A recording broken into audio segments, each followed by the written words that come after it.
ಇವತ್ತ ಜೂನ್ 8ನೇ ತಾರೀಕು ಸೋಮವಾರ ದಿನ ಗೃಹಲಕ್ಷ್ಮಿಯರಿಗೆ ಹೊಸ ಅಪ್ಡೇಟ್ ಅನ್ನು ತಿಳಿಸ್ಕೊಡ್ತಾ ಇದ್ದೀನಿ. ಪ್ರತಿಯೊಬ್ಬ ಗೃಹಲಕ್ಷ್ಮಿಯರು ಕಡ್ಡಾಯವಾಗಿ ನೋಡಲೇಬೇಕಾದಂಥ ಮಾಹಿತಿ. ಹೌದು ಸ್ನೇಹಿತರೆ, ಬಹಳ ಮುಖ್ಯವಾದಂಥ ಹೊಸ ಅಪ್ಡೇಟ್ ಇದು. ನೂತನ ಮುಖ್ಯಮಂತ್ರಿಗಳಾದಂಥ ಡಿ.ಕೆ. ಶಿವಕುಮಾರ್ ಅವರು ಹೊಸ ಅಪ್ಡೇಟನ್ನು ಕೊಟ್ಟಿದ್ದಾರೆ. ಯಾಕಂದರೆ ಪ್ರತಿದಿನ ಪ್ರತಿ ಕ್ಷಣ ಈಗ ಹೊಸ ಮುಖ್ಯಮಂತ್ರಿಗಳು ಬಂದಿದ್ದಾರಪ್ಪ, ಹಣವನ್ನು ಕರೆಕ್ಟಾಗಿ ಹಾಕ್ತಾರೆ, ಏನಿದೆ ಹೊಸ ಅಪ್ಡೇಟ್ ಅಂತ ಪ್ರತಿಯೊಬ್ಬರು ಕುತೂಹಲಕಾರಿಯಿಂದ ಕಾಯ್ತಾ ಇದ್ದಾರೆ.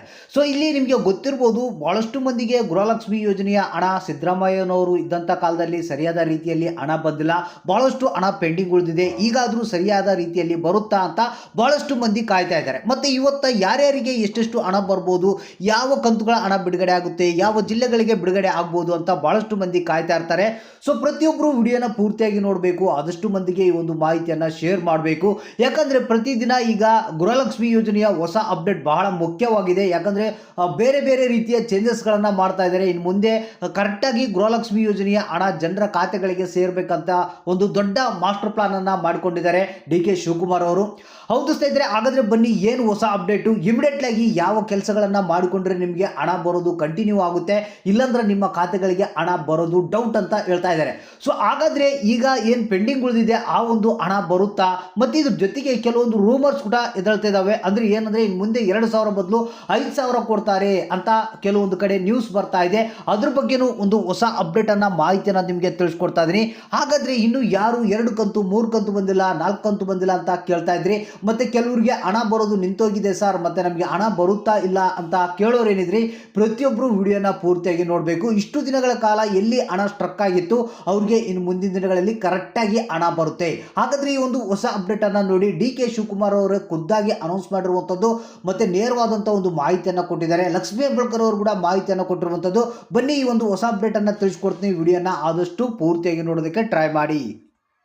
ನೋಡಿ ಸ್ನೇಹಿತರೆ, ಹೊಸ ಮುಖ್ಯಮಂತ್ರಿಗಳೇನಿದ್ದಾರೆ ಡಿ.ಕೆ. ಶಿವಕುಮಾರ್ ಅವರು ಒಂದು ಮಾಸ್ಟರ್ ಪ್ಲಾನ್ ಅನ್ನು ಮಾಡಿಕೊಂಡಿದ್ದಾರೆ. ಇನ್ನು ಮುಂದೆ ಯಾವುದೇ ರೀತಿ ಗೃಹಲಕ್ಷ್ಮಿ ಯೋಜನೆಯ ಒಂದು ಏನು ಹಣ ಬರೋದು ನಿಲ್ಬಾರ್ದು, ಪ್ರತಿಯೊಬ್ಬರಿಗೂ ಹಣ ಸೇರಬೇಕು ಅಂತೇಳಿ ಮಾಸ್ಟರ್ ಪ್ಲಾನ್ ಅನ್ನು ಮಾಡಿಕೊಂಡಿದ್ದಾರೆ. ಅಂದರೆ ಇಲ್ಲಿ ಏನಪ್ಪ ಅಂತಂದರೆ, ಸರ್ಕಾರ ಮಾಡಿರುವಂಥ ಮಾಸ್ಟರ್ ಪ್ಲಾನ್ ಏನಪ್ಪ ಅಂತಂದರೆ, ಇನ್ನು ಮುಂದೆ ಬಡವರಿಗೆ ಕರೆಕ್ಟಾದಂಥ ಗೃಹಲಕ್ಷ್ಮಿಯರಿಗೆ ಹಣ ಸೇರಬೇಕು ಅನ್ನೋದು. ಇದ್ರ ಬಗ್ಗೆ ನಿಮಗೆ ಆಲ್ರೆಡಿ ಗೊತ್ತಿದೆ, ಆದರೂ ಕೂಡ ಒಂದು ಸಲ ಮಾಹಿತಿಯನ್ನು ತಿಳಿಸ್ಕೊಟ್ಬಿಡ್ತೀನಿ. ಪ್ರತಿಯೊಬ್ಬರು ಬಯೋಮೆಟ್ರಿಕನ್ನು ಮಾಡಿಸಲೇಬೇಕು. ಇದು ನಿಮ್ಮ ಹತ್ತಿರದ ಕರ್ನಾಟಕ ಒನ್, ಗ್ರಾಮ ಒನ್, ಬೆಂಗಳೂರು ಒನ್ ಕೇಂದ್ರಗಳಲ್ಲಿ ಇದನ್ನು ಬಯೋಮೆಟ್ರಿಕನ್ನು ಮಾಡಬೇಕಾಗುತ್ತೆ. ನೀವು ಎಲ್ಲಿ ಗೃಹಲಕ್ಷ್ಮಿ ಯೋಜನೆಗೆ ಅರ್ಜಿಯನ್ನು ಸಲ್ಲಿಸಿರ್ತೀರ ಅಲ್ಲಿ ಒಂದ್ಸಲ ಹೋಗಿ ಏನು ನಿಮ್ಮ ಹೆಬ್ಬಟ್ಟಿನ ಒಂದ್ಸಲ ಗುರುತನ್ನು ಕೊಟ್ಟು ಅದನ್ನು ಅಪ್ಡೇಟ್ ಮಾಡ್ಕೊಂಡು ಬರಬೇಕು. ಈ ರೀತಿ ಮಾಡಿದರೆ ನಿಮ್ಮ ಒಂದು ಗೃಹಲಕ್ಷ್ಮಿ ಯೋಜನೆಯ ಹಣ ಸ್ಟ್ರಕ್ ಆಗಿದ್ರು ಕೂಡ ಆ ಒಂದು ಹಣ ಕಂಟಿನ್ಯೂಸ್ ಆಗಿ ಬರುತ್ತೆ, ಮತ್ತು ಪೆಂಡಿಂಗ್ ಹಣ ಬಾಕಿ ಇದ್ರೂ ಕೂಡ ಅದು ಕೂಡ ನಿಮ್ಮ ಖಾತೆಗಳಿಗೆ ಜಮಾ ಆಗುತ್ತೆ. ಯಾಕಂದರೆ ಇದನ್ನು ಬೇಕಾಬಿಟ್ಟಿಯಾಗಿ ಬೇರೆಯವರೆಲ್ಲ ಗೃಹಲಕ್ಷ್ಮಿ ಯೋಜನೆಯ ಹಣವನ್ನು ತೆಗೆದುಕೊಳ್ತಾ ಇದ್ದಾರೆ, ಶ್ರೀಮಂತರು ಹಣವನ್ನು ತೆಗೆದುಕೊಳ್ತಾ ಇದ್ದಾರೆ. ಅದನ್ನು ಕಡಿವಾಣ ಹಾಕೋದಕ್ಕೆ ಈ ರೀತಿಯಾದಂಥ ಒಂದು ಕೆಲಸವನ್ನು ಮಾಸ್ಟರ್ ಪ್ಲಾನ್ ಅನ್ನು ಮಾಡಿಕೊಂಡಿದೆ ರಾಜ್ಯ ಸರ್ಕಾರ. ಇದ್ರ ಜೊತೆಗೇನೆ ಪ್ರತಿಯೊಬ್ಬರು ಜೀವಿತ ಪ್ರಮಾಣ ಪತ್ರವನ್ನು ಪ್ರತಿ ವರ್ಷ ಸಲ್ಲಿಸಲೇಬೇಕು. ಯಾಕಂದರೆ ಯಾರ್ಯಾರು ಮರಣ ಹೊಂದಿದ್ದಾರೆ, ಯಾರ್ಯಾರು ಇನ್ನೂ ಬದುಕಿದ್ದಾರೆ ಅನ್ನೋದು ತಿಳ್ಕೊಳ್ಳೋದಕ್ಕೆ ಈ ಒಂದು ಜೀವಿತ ಪ್ರಮಾಣ ಪತ್ರವನ್ನು ಸಬ್ಮಿಟ್ ಮಾಡಬೇಕಂತ ರಾಜ್ಯ ಸರ್ಕಾರ ಹೇಳಿದೆ. ಇದು ಒಂದು ಈ 2 ಕೆಲಸಗಳನ್ನು ನೀವು ಕರೆಕ್ಟಾಗಿ ಮಾಡಿಬಿಟ್ರೆ ನಿಮಗೆ ಯಾವುದೇ ಗೃಹಲಕ್ಷ್ಮಿ ಯೋಜನೆಯ ಹಣ ಬರೋದು ನಿಲ್ಲೋದಿಲ್ಲ, ತೊಂದರೆ ಬರೋದಿಲ್ಲ. ಸೊ 100% ಆಗಿ ಬಂದೇ ಬರುತ್ತೆ. ಈಗ ಏನು ಡಿ.ಕೆ. ಶಿವಕುಮಾರ್ ಅವರು ಏನಿದ್ದಾರೆ, ಇಲ್ಲಿವರೆಗೆ ಏನು ಪೆಂಡಿಂಗ್ ಹಣ ಇದೆ ಅದನ್ನು ಇಮಿಡಿಯೇಟ್ಲಾಗಿ ರಿಲೀಸ್ ಮಾಡಬೇಕಂತೇಳಿ ಲಕ್ಷ್ಮೀ ಹೆಬ್ಬಾಳ್ಕರ್ ಅವರಿಗೆ ಒಂದು ಮಾಹಿತಿಯನ್ನು ಕೊಟ್ಟಿದ್ದಾರೆ. ಹೌದು ಸ್ನೇಹಿತರೆ, ಈಗ ಕೆಲವರಿಗೆ 2 ಕಂತು, ಕೆಲವರಿಗೆ 3 ಕಂತುಗಳ ಹಣ ಪೆಂಡಿಂಗ್ ಇದೆ ಅಂತ, ಅದನ್ನು ಇಮಿಡಿಯೇಟ್ಲಾಗಿ ರಿಲೀಸ್ ಮಾಡಿ. ಯಾಕಂದರೆ ರಾಜ್ಯ ಸರ್ಕಾರ ಫಂಡನ್ನು ಟ್ರಾನ್ಸ್ಫರ್ ಮಾಡಿದೆ, ಎಲ್ಲಿ ಹಣ ಸ್ಟ್ರಕ್ ಆಗಿದೆ, ಯಾಕೆ ಸ್ಟ್ರಕ್ ಆಗಿದೆ ಅದನ್ನು ತಿಳ್ಕೊಂಡು ಇಮಿಡಿಯೇಟ್ಲಾಗಿ ಹಣವನ್ನು ಟ್ರಾನ್ಸ್ಫರ್ ಮಾಡಿ ಜನರ ಖಾತೆಗಳಿಗೆ ಜಮಾ ಮಾಡಿ ಅಂತ ಹೇಳಿದ್ದಾರೆ. ಸೊ ಹಾಗಾದರೆ ನಮಗೆ ಬಂದಿರುವಂಥ ಮಾಹಿತಿ ಪ್ರಕಾರ ಇವತ್ತು ಕೆಲವೊಂದು ಜಿಲ್ಲೆಗಳಿಗೆ ಈ ಒಂದು ಹಣ ಬಿಡುಗಡೆ ಆಗ್ತಾ ಇದೆ. ಇದರಲ್ಲಿ 29, 30, 31ನೇ ಕಂತಿನ ಹಣ ಸೇರಿದಂಥ ಮಾಹಿತಿ ಬರ್ತಾ ಇದೆ. ಹಾಸನ ಜಿಲ್ಲೆ, ಕಲಬುರಗಿ ಜಿಲ್ಲೆ, ವಿಜಯನಗರ ಜಿಲ್ಲೆ, ಬಳ್ಳಾರಿ ಜಿಲ್ಲೆ, ಗದಗ ಜಿಲ್ಲೆ, ಧಾರವಾಡ, ಯಾದಗಿರಿ, ಉತ್ತರ ಕನ್ನಡ, ದಾವಣಗೆರೆ, ಉಡುಪಿ, ದಕ್ಷಿಣ ಕನ್ನಡ, ಚಿತ್ರದುರ್ಗ, ತುಮಕೂರು, ಶಿವಮೊಗ್ಗ, ಚಿಕ್ಕಮಗಳೂರು, ಬಾಗಲಕೋಟೆ, ಹಾವೇರಿ, ಬೆಂಗಳೂರು ನಗರ, ಬೆಂಗಳೂರು ಗ್ರಾಮಾಂತರ, ಕೊಡಗು, ಕೋಲಾರ, ಬೆಳಗಾವಿ, ಕೊಪ್ಪಳ ಅಂತ ಹೇಳಿದರೆ ಇಷ್ಟು ಜಿಲ್ಲೆಗಳಿಗೆ ಇವತ್ತು ಗೃಹಲಕ್ಷ್ಮಿ ಯೋಜನೆಯ ಹಣ ಬಿಡುಗಡೆ ಆಗುತ್ತಂತ ಮಾಹಿತಿ ಕೇಳಿ ಬರ್ತಾ ಇದೆ.